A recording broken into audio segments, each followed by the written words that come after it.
Sudah waktunya nih nonton Sumsel Virtual Fest di YouTube-nya Tribun Sumsel dan Sri Pugu TV.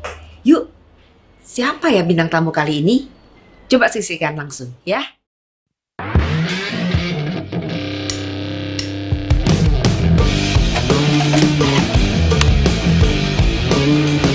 Tes, tes, tes. Oke, standby. 3, 2, 1. Assalamualaikum warahmatullahi wabarakatuh. Waalaikumsalam. Ya, selamat sore para netizen dimanapun berada di Sri Pugu TV dan Tribun Sumsel. Sore kali ini kita akan berbicara tentang program wajib belajar 15 tahun. Waduh, selama ini kan kalau kita tahunya wajib belajar 12 tahun ya. Nah ini ternyata Sumsel ini tengah merencanakan bagaimana mewujudkan wajib belajar 15 tahun. Bersama kita sudah hadir, yang pertama ada Bapak Kepala Dinas Pendidikan Provinsi Sumsel, Dr. Andes Fahlepi MM. Assalamualaikum Pak. Waalaikumsalam. Ya, terima kasih ya Pak. Di sela-sela Ya, sama-sama. setelah dari rapat langsung diajak Zoom ya Pak ya. Oke, kemudian ada Ibu Meta Istianda. Ibu Dr. Meta Istianda, SIP, MSI. Beliau adalah Direktur Universitas Terbuka Palembang. Selamat sore, Ibu. Sore, Assalamualaikum. Salam. Semoga sehat selalu ya, Bu, Pak.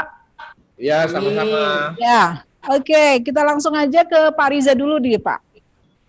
Saya ingat dulu Bapak tahun 2019 pernah berencana akan melaunching program wajib belajar 15 tahun. Nah, itu bagaimana Pak realisasinya? Apakah tahun 2020 ini sudah berjalan atau ada apa agenda khusus lagi nih Pak menjelang rencana kita itu mewujudkan Sumsel wajib belajar 15 tahun? Silakan Pak.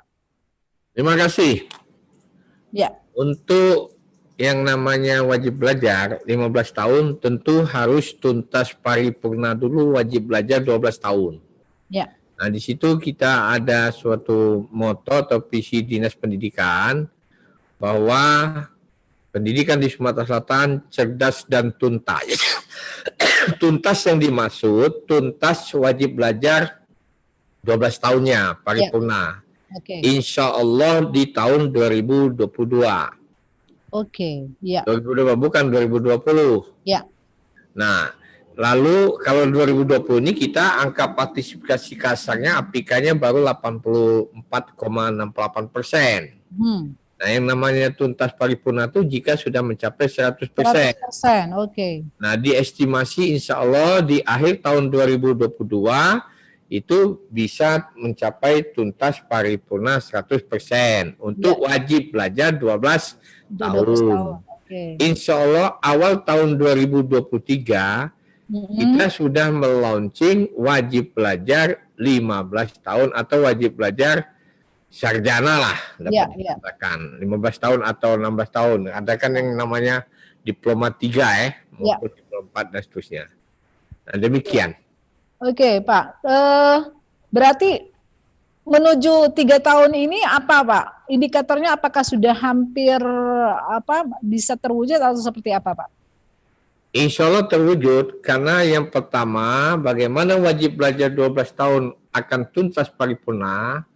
Ya, kita harapkan semua anak-anak di Sumatera Selatan itu minimal sudah mengenyam pendidikan tingkat sekolah menengah. Menengah atas.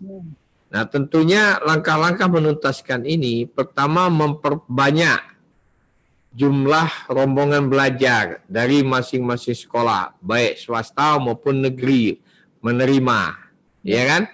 Yang kedua, kalaupun mungkin ya diperbanyak masuk paket C. Paket C kan setara SMA. Sambil dia bekerja kan, namanya paket C kan. Nah, kalau dulu di SMP ada namanya SMP terbuka. Jika memungkinkan buka juga SMA terbuka, bukan universitas terbuka saja kayak Ibu Meta kan. Nah, kita buka juga kalau memungkinkan seandainya persentasenya masih belum mencapai. Tapi perkiraan walaupun belum buka SMA terbuka, cukup paket C dengan memperbanyak rombongan belajar, insya Allah dalam 2 tahun terakhir ke depan mencapai 100% tuntas paripurna untuk wajib belajar 12 tahun Provinsi Sumatera Selatan. Iya, oke Pak. Kita beralih ke Ibu Meta. Bu Meta, universitas terbuka ini kan universitas yang populer di masyarakat, tapi orang nanya di mana kampusnya gitu ya Bu. boleh diterangkan Bu seperti apa universitas terbuka ini dan bagaimana daya tampungnya terhadap lulusan-lulusan dari Sumatera Selatan di Universitas Terbuka Palembang. Silakan Ibu. Terima kasih Bu Lisma. Ya. Mohon izin Pak Kepala Dinas, ini programnya sangat nyambung nih sama Universitas Terbuka ya, berkesinambungan. Tadi kalau Pak Kadis itu kan bicara tentang APK ya, APK anak peserta didik yang wajib belajar 12 tahun. Ya. Nah, nanti kita bicara juga nih Mbak Lisma tentang APK pendidikan tinggi. Tapi sebelumnya pertanyaan Mbak Lisma saya jawab dulu. Iya, betul. Mungkin untuk sekarang ini sebutan universitas terbuka itu sudah lebih populer. Ya, betul. Tetapi dulu itu orang masih bingung, ini UT itu apa sih singkatannya gitu ya. Iya. Kadang-kadang salah gitu ya, salah menyebut. Misalnya United Tractor atau apa gitu kalau ditanya UT. Nah, padahal sesungguhnya dia sudah ada sejak tahun 1984. Ya. Tetapi populer untuk kalangan guru karena memang pada saat itu UT itu mendapat amanah untuk penyetaraan guru-guru SD seluruh Indonesia. Ya. Nah, ini sehingga fakultas-fakultas lainnya itu agak ketinggalan. Okay. Padahal kita ada 4 fakultas di situ. Ada Fakultas Hukum, Ilmu Sosial dan Ilmu Politik, ada Fakultas Ekonomi, ada Fakultas Sains dan Teknologi. Dulu nih sebutannya Fakultas Matematika dan Ilmu Pengetahuan Alam. Kemudian tentunya Fakultas Keguruan dan Ilmu Pendidikan. Ya. Nah, UT memang sistem pembelajarannya itu tidak konvensional ya, karena sejak dulu berdasarkan Perpres ya dari Presiden Soeharto, UT itu menggunakan teknologi untuk sistem pembelajarannya. Jadi bayangkan tuh Mbak Lisma, tahun 84 ya, bapak-bapak bangsa kita, pemimpin negeri ini tuh sudah berpikir jauh ke depan. Kita nggak pernah menyangka gitu kalau sekarang tuh ternyata kemajuan di bidang teknologi informasi sangat mendukung proses pembelajaran, bisa dimanfaatkan. Nah, UT memang sudah mulai sejak awal, memang secara peraturan seperti itu. Nah, dalam perkembangannya kemudian dengan kemajuan teknologi semakin berkembang lagi, baik sistemnya, kemudian kita mengawal prosesnya, kurikulumnya, dan sebagainya. Ya, seperti itulah Mbak Lisma. Dan sekarang ini pandemi termasuk berkah juga ya, walaupun memang sejak tahun 2012 itu sudah ada peraturan dari pemerintah itu membuka ruang bagi seluruh perguruan tinggi baik negeri maupun swasta untuk melaksanakan juga pembelajaran online learning. Tapi kalau UT online learning itu hanya salah satu modus. Kita kan punya beragam modus gitu. Jadi pendidikan jarak jauh itu tidak bisa kemudian semata-mata hanya dinyatakan bahwa pembelajaran secara online. Jadi modusnya macam-macam. Ada blended, kemudian juga ada yang full online dengan juga beragam biaya. Saya rasa sampai di situ dulu Mbak Risma, supaya lebih menarik lagi nanti mungkin bisa digali lagi gimana nih UT sekarang. Silakan, oke Bu. Sejauh ini lulusan UT itu kalau kita hitung dari tahun 84 ya Bu ya, itu berarti udah ribuan lulusan ya. Nah, apakah selama ini lulusan UT itu sama istilahnya setara dengan universitas-universitas yang nyata, Bu ya, yang nyata. Nyata. Memangnya Memangnya berapa UT itu? nggak nyata ya, Mbak? Iya, iya. Nah, apakah di lapangan itu terbuka lapangan pekerjaan mungkin ya? Apakah sama terbukanya dengan lulusan dari universitas yang konvensional, Bu? Silakan, Bu. Iya, saya tertarik tuh. Seperti UT itu seperti tidak nyata gitu Iya, ya. iya, Bu. Kampusnya di mana, teman-temannya di mana gitu ya, Bu ya? Iya tuh tadi belum dijawab ya. Ya. Jadi kami ini kampusnya di Pondok Cabe ya, Tangerang Selatan. Ya secara institusional itu UT itu rektornya ada di situ gitu ya, rektor, wakil rektor, fakultasnya ada di situ. Hanya modelnya kita memang pembelajaran jarak jauh, kemudian ada wakil-wakil atau kantor-kantor cabang di setiap provinsi. Jumlahnya 39, kemudian ada juga yang luar negeri ya, untuk mewakili luar negeri. Nah, terkait tadi gitu ya, lulusannya sudah banyak Mbak Lisma, mungkin jutaan ya kalau dari tahun ya, 1980. Setiap tahun berapa, Bu? Hah? Setiap tahun wisudawannya berapa? Kalau di ribuan saya nggak di hafal UT aja ya, UT Palembang aja ya. Iya, tapi ribuan. Kayak kemarin itu kan kami barusan mewisuda untuk UT Palembang saja ya, itu sekitar 2000-an lulusan. Iya. Itu juga terbagi kan beberapa periode. Jadi terbayanglah ya banyaknya lulusan. Nah, tadi terkait mungkin maksudnya keterpakaian di dunia kerja ya. Saya rasa UT tidak ada masalah dengan hal tersebut gitu ya. Mungkin hanya masyarakat ini perlu diyakinkan. Salah satu bentuk yang bisa meyakinkan tahun 2020 ini ya, untuk CPNS yang 2019 tapi dia lulus di 2020 ya, itu dari maaf ya, berapa ya, saya lupa tuh, 138.791 ya se-Indonesia. Itu sekitar 9.000-an, 9.436 itu alumni UT, Mbak. Aduh, ternyata ya. Ya, ternyata mengejutkan. Sebetulnya sudah dari tahun-tahun kemarin seperti itu. Nah, sekarang ini semakin booming gitu ya. Bahkan kita mengalahkan perguruan tinggi lainnya untuk keterimaan sebagai CPNS. Jadi dari situ kan sudah bisa mencerminkan lah ya, bukan sudah, tapi bisa mencerminkan bahwa kualitas lulusan UT itu distandarkan. Malah kalau bisa lebih lagi. Karena apa? Karena mahasiswanya kan memang dididik untuk mandiri.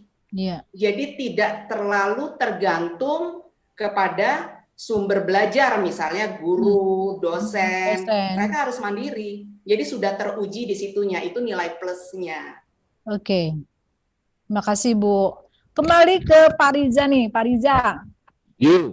Ya, tadi kan udah dibilang bahwa visi kita adalah tahun 2023 ya Pak ya, untuk ajaran 15 tahun ini. Apakah ini sudah sampai Pak di setiap kabupaten dan kota Pak?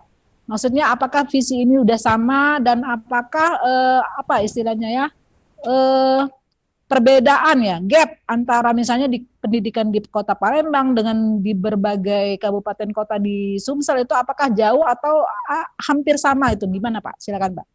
Terima kasih. Ya tentunya kalau untuk kabupaten kota kan kita kan wilayahnya 17 kabupaten kota. Nah, di dalam yang namanya menyampaikan moto atau visi misi, tentu semua MKKS kabupaten kota itu kami lalu ada rapat. Di rapat awal sudah jelas yang namanya cerdas dan tuntas itu dijelaskan kan, tuntas wajib belajar 12 tahunnya. Makanya di daerah-daerah melalui kabupaten kota dengan dikoordinasi oleh MKKS, musyawarah kelompok kerja kepala sekolah, itu dapat mengakomodir. Jangan sampai ada anak yang putus sekolah untuk melanjutkan SMA. Beda kalau anaknya lagi sekolah. Kalau anaknya lagi sekolah bukan putus sekolah kan. Nah, tapi yang diharapkan untuk dijaring agar mereka dibujuk untuk bisa sekolah. Ya. Jangan dihantui oleh biaya, ya kan? Nah, namun biaya ini tidak ada. Yang saya katakan tadi, apalagi mau masuk paket C, yang mau masuk sekolah reguler juga kan tidak ada biaya. Kecuali kalau misalkan kayak anak Ibu Meta, malu kalau tidak bayar kan, tentu bayar kan. Anak Sekda misalkan anaknya Ibu Weni, ya kan, nah itu bayar. Untuk jenjang SMA, SMK. Ya kan, kalau tidak bayar malu juga, kayak dikatakan gitu kaum duafa kan. Nah, jadi yang tentunya tidak ada lagi alasan anak tidak sekolah sampai ke kabupaten-kabupaten kota, sampai ke paling ujung di daerah Muratara misalkan, Napalisin kan, sampai paling ujung daerah Oku Selatan, misalkan daerah Kota Batu dan seterusnya hampir perbatasan dengan Krui. Nah itu dijaring. Tapi kalau didapat Pak itu apa masih tidak sekolah? Coba tanya. Nah kalau anak daerah sekolah lagi, namanya bukan putus sekolah. Tapi secara rata diharapkan anak-anak Sumatera Selatan minimal mengenyam pendidikan sekolah menengah atas. Ya. Nanti tentunya akan ada korelasi dengan program perguruan tinggi, karena perguruan tinggi itu yang meningkatkan APK-nya juga. Nah, ya enggak Bu Meta? Nah, demikian. Betul. Oke Pak, nah saya tertarik sama anak putus sekolah ini ya Pak ya. Jadi memang banyak faktor anak putus sekolah. Ada yang tadi dari anaknya nggak mau sekolah lagi, terus biaya pasti ada Pak yang tidak mampu biaya. Kemudian juga salah satu indikator anak putus sekolah itu karena visi orang tuanya ya. Mungkin orang tuanya lebih menginginkan anaknya bekerja sebagai petani misalnya, membantu ya. Akhirnya waktu yang diluangkan untuk pendidikan ini berkurang, tidak ada gitu. Nah, kalau di tahun 2018 saya mencatat ini masih iya Pak ya, angka putus sekolah ini sampai ada 3.000-an Pak ya. Nah ini untuk ketuntasan sekolah 12 tahun ini Pak, selain dengan paket C tadi, apa ada upaya lain Pak, misalnya sosialisasi ke orang tuanya atau seperti apa Pak? Yang jelas sosialisasinya kita harapkan itu pertama melalui dari orang tua yang sekarang anaknya sekolah untuk dapat dititipkan, ya kan, dititipkan dengan tetangga sekitarnya jika didapatkan ada anak yang sekolah, ya ada anak yang tidak sekolah. Kedua, ini juga kadang-kadang ada terdapat perbedaan. Mudah-mudahan dengan sudah sistem aplikasi itu Bu Meta, satu pihak kalau misalkan ada dinas tertentu untuk mendapat kebantuan itu diperbanyak anak yang putus sekolah. Satu pihak kalau dinas pendidikan putus sekolahnya tidak, karena itulah yang kadang-kadang tidak sinkron data se-Indonesia ini. Ya kan, kalau sudah bicara tentang akan ada dapatnya bantuan Bu Meta, ya kan lebih banyak yang miskin biasanya. Padahal kenyataannya ada yang tidak pantas mendapatkan itu. Nah maka dari itu walaupun data itu ada, kadang-kadang saya bicara dengan statistik. Ya kita lihat secara person per person. Nah harapan bagaimana programnya, selain dari paket C, ya tentunya kita tawarkan kepada orang tua wali murid itu, ya seandainya memang mereka mau reguler, tadi sudah saya katakan, bila memang diperlukan kita buka SMA, kalau ada universitas terbuka, ada SMA terbuka. Itu tadi ya Pak ya? Iya, SMA terbuka, itu untuk senjata pamungkasnya. Untuk menuntaskan tadi ya Pak ya? Iya, lalu bisa juga ke sekolah reguler. Asal anaknya mau sekolah, tidak usah jauh kayak di Palembang kan. Di Palembang SMA 11, itu ada SMA filial. Filial, betul. SMA filial itu anak-anak yang putus sekolah sementara karena di penjara. Nah itu salah satu solusi menuntaskan wajib belajar 12 tahun. Bahkan nanti juga bekerja sama dengan Kota Palembang, anak jalanan, anjal. Nah insya Allah tidak akan ada lagi ditemukan. Tidak tahu kalau diusingitan dalam lemari. Terima kasih. Iya Pak. Oke, ke Bu Meta lagi Bu. Tadi ada pertanyaan saya yang belum Ibu jawab Bu. Daya tampung UT nih Bu. Iya. Setiap tahun itu seperti apa Bu? Daya tampung Universitas Terbuka Palembang. Apakah mampu menampung misalnya jumlah sebanding nggak dengan jumlah lulusan SMA sederajat per tahunnya? Iya, terima kasih Mbak Lisma. Ini sangat menarik ya bicara tentang daya tampung. Ya, Jadi daya tampungnya UT itu tidak terbatas, Tepat kan jawab tadi kan? sebanyak-banyaknya. ya. Itu prinsip terbukanya tuh Mbak Lisma. Jadi Nggak ada kuota setiap gitu Bu ya? tidak ada. Karena kami terkait misalnya rasio dosen dengan mahasiswa, itu kan kami bekerja sama dengan perguruan tinggi lain gitu ya. Oh, Perguruan tinggi negeri swasta untuk ketersediaan dari dosennya atau tutornya. ya, Nah, kami sendiri kan karena pembelajarannya melalui media kan tidak memerlukan ruang yang banyak gitu, kampus yang ada di mana-mana, tidak. Jadi kami bisa menggunakan ya, selama ini kita bekerja sama dengan Dinas Pendidikan. Terima kasih Pak Riza atas bantuannya. Jadi mahasiswa UT yang misalnya di pelosok-pelosok, Mbak Risma, kan nggak perlu harus membangun kampus dulu, baru kemudian bisa kita kuliah. cari mahasiswanya gitu ya. Tidak seperti itu. Jadi kita memanfaatkan ruang yang ada, sekolah yang ada di setiap daerah. Oh, Nah ini gitu ya. Oh, jadi ya tatap betul. mukanya di daerah masing-masing ya Bu ya, kalau ada kelompok belajar. Iya, Oke, betul oke. sekali. Jadi kita tidak ada misalnya daya tampung Kalau pendaftaran sekian. itu sama aja kayak universitas konvensional. Maksudnya setiap tahun ajaran kan biasanya Agustus September gitu ya. Apakah Oh iya. sama ya? Enggak, maksudnya Ya, setiap. tapi kita ini membuka registrasi sepanjang tahun Oh, sekarang. gitu. Jadi Iya, iya, iya. walaupun kita tetap ada semester ya, misalnya 2021, 2022, tapi untuk registrasi kita sepanjang tahun. Jadi kalau misalnya dia mendaftar ketika bulan Juni Ya. itu kan sebetulnya di 2021 gitu Ya.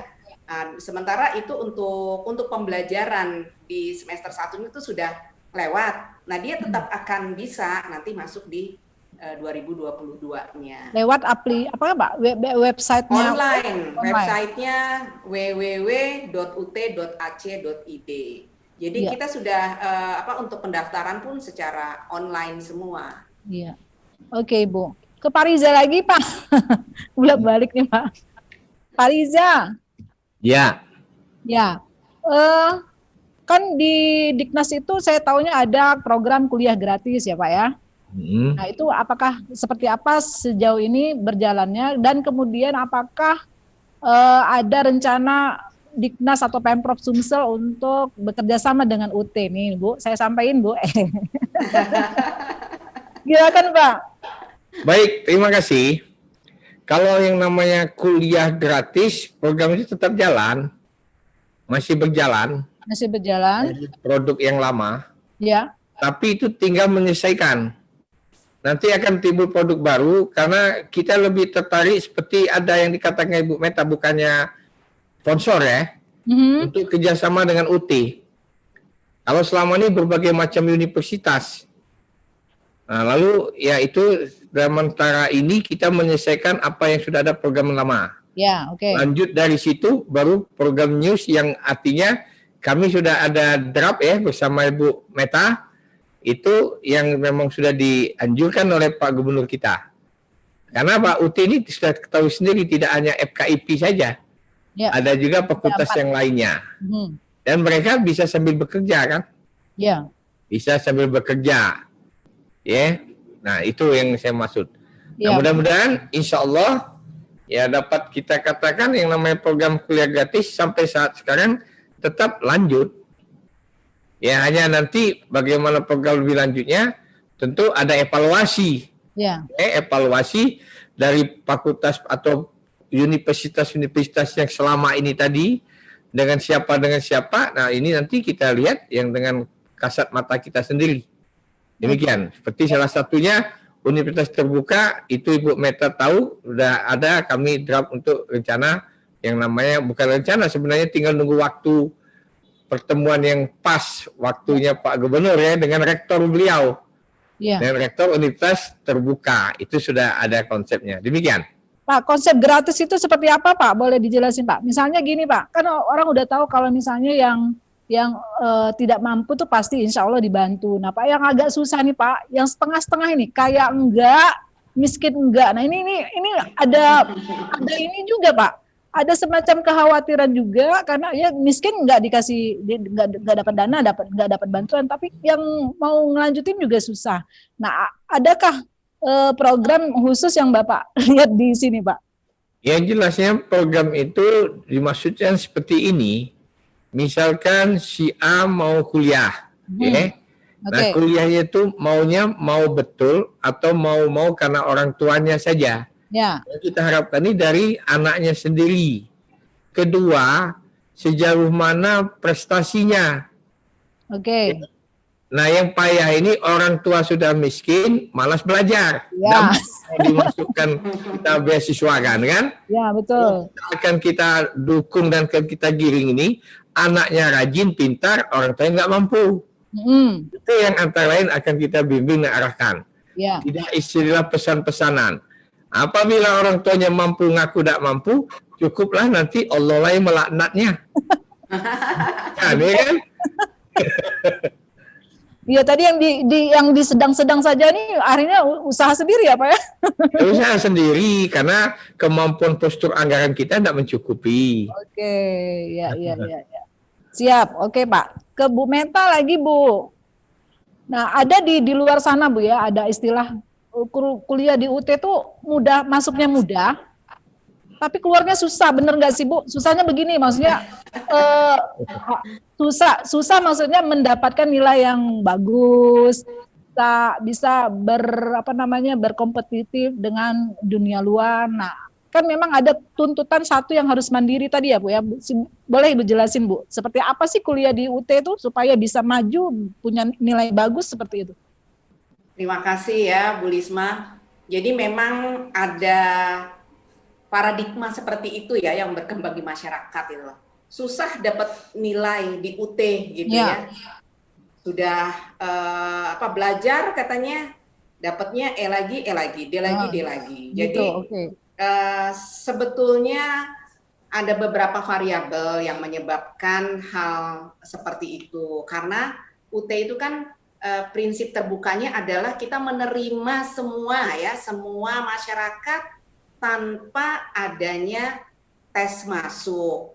Jadi memang di sini tugas yang diamanahkan oleh UT bagaimana menyetarakan yang beragam ini ya, variabel ini supaya nanti keluarnya sama.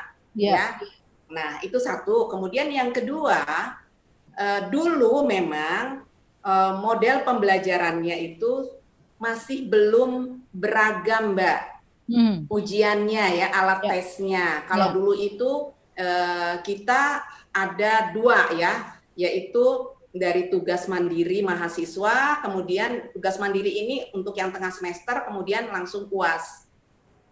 Kelemahannya di situ dulu, kemudian mahasiswa memang masih belum terlalu dikawal, Mbak.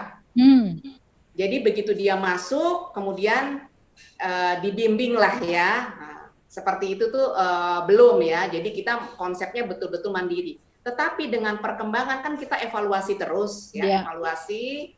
Jadi sekitar mulai tahun ya 2000-an gitu ke atas, kita sudah mulai beragam modus tuh, Mbak. Jadi ujiannya juga sudah ada essay, kemudian prosesnya bukan hanya melalui tutorial online saja gitu ya, ada tutorial tatap mukanya. Kita berikan juga klinik belajar. Jadi mahasiswa silahkan kalau misalnya nggak mengerti, silahkan datang ke kantor cabang gitu ya. Untuk apa? Untuk diskusi dengan para dosen. Kita sediakan di situ. Nah, dengan perubahan-perubahan seperti ini, kemudian pembimbingan, dan kita juga kerjasama dengan institusi lain, misalnya pengadilan negeri gitu ya, untuk yang mahasiswa hukum. Ya berkembanglah. Jadi apa yang ditakutkan oleh masyarakat itu sekarang saya rasa tidak terjadi lagi. Justru jadi menyenangkan kuliah di UT itu. Menyenangkannya apa? Kita masih banyak punya waktu luang untuk mengerjakan hal-hal di luar yang kita sukai lah, maksud saya itu. Iya. Bisa hobi, masih bisa juga dikerjakan, belajar juga gitu kan secara online. Pokoknya oke banget, sebenarnya ngerasain dulu deh. Betul ya. Nggak sulit sekarang. Iya. Iya, apalagi variabel nilainya sudah macem-macem. Apalagi di masa pandemi ya Bu ya, mungkin orang tua agak takut melepaskan anak, misalnya merantau ke Palembang ya Bu ya. Udah di rumah aja sambil masuk ke UT gitu ya Bu ya. Kan jadi banyak tren kok sekarang. Iya. Iya. Oke. Pak, terakhir nih ke Pak Riza. Halo Pak Riza. Halo juga. Ya, gini. Terakhir Pak. Mungkin untuk kembali tadi mewujudkan wajib belajar 15 tahun di 2023, mungkin ada pesan khusus dari Bapak baik kepada masyarakat, siswa, orang tua, kemudian kepada perguruan tinggi yang ada di Sumsel, Pak. Silakan, Pak. Baik, terima kasih. Assalamualaikum warahmatullahi wabarakatuh. Yang pertama, dengan adanya pandemi COVID ini, itu adalah barokah bagi universitas terbuka. Kenapa barokah? Karena lebih keren. Karena mereka sudah biasa seperti yang dikatakan Ibu Meta tadi. Ya. Justru yang reguler, yang gelabakan bagi yang tidak siap. Nah, tentunya juga harapan kita kepada orang tua wali murid, ya, yang terpenting dengan adanya pandemi COVID ini, keselamatan dan kesehatan yang faktor utama. Yang faktor keduanya, saya berharap tentunya betul-betul masyarakat Sumsel ini cerdas. Cerdas artinya apa? Bahwa pendidikan itu investasi. Beda loh pendidikan dengan PU. Kalau PUBM jalannya langsung kelihatan mulus. Tapi kalau yang namanya pendidikan yang nggak Bu Meta, belum terlihat 10-15 tahun ke depan dia nanti menjadi insinyur di PU. Nah, jadi kalau orang paham masyarakat dengan pendidikan, aku yakin tidak heboh tentang sedikit-dikit yang namanya dana. Padahal dana itu sendiri yang heboh itu orang yang punya kepentingan sendiri, bukan kepentingan masyarakat. Kalau orang masyarakat Sumatera Selatan sudah sama berpikir seperti orang yang ada di Pulau Jawa, aku yakin tidak kalah. Demikian, terima kasih. Oke Pak. Ya, ke Ibu Meta, mungkin ada pesan Ibu. Bagaimana universitas terbuka, sangat terbuka buat siapapun untuk berkuliah di sini, dan seperti apa Bu? Silakan Bu.